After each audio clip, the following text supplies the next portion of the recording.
ভাবুন তো, একটি জায়গা যেখানে নেই কোনো দুঃখ, নেই কোনো কষ্ট, নেই কোনো ভয়, চারদিকে শুধু শান্তি, সৌন্দর্য আর আনন্দ। এটাই জান্নাত। ইসলাম অনুযায়ী জান্নাত শুধু একটি জায়গা নয়, বরং এর আছে ৮টি স্তর।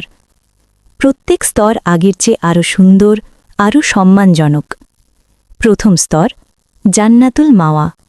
এখানে থাকবে শান্তির বাগান, যেখানে মানুষ পাবে চিরস্থায়ী প্রশান্তি। দ্বিতীয় স্তর দারুস সালাম।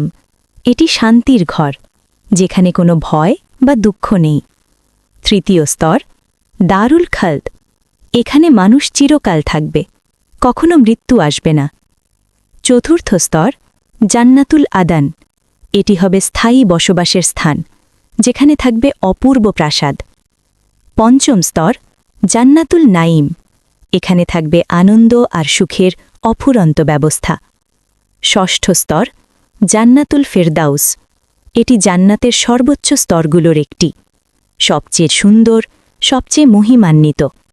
সপ্তম স্তর ইল্লিয়িন। এটি হবে সম্মানিতদের স্থান, যেখানে থাকবে বিশেষ মর্যাদা।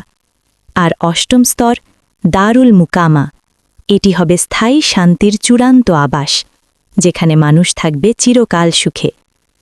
জান্নাতে থাকবে স্বচ্ছ নদী, সুগন্ধি বাতাস, সোনার প্রাসাদ এবং এমন সব নিয়ামত যা পৃথিবীতে কল্পনাও করা যায় না। এই কারণেই বলা হয়, পৃথিবীর জীবন খুব অল্প সময়ের জন্য, কিন্তু জান্নাতের জীবন চিরন্তন।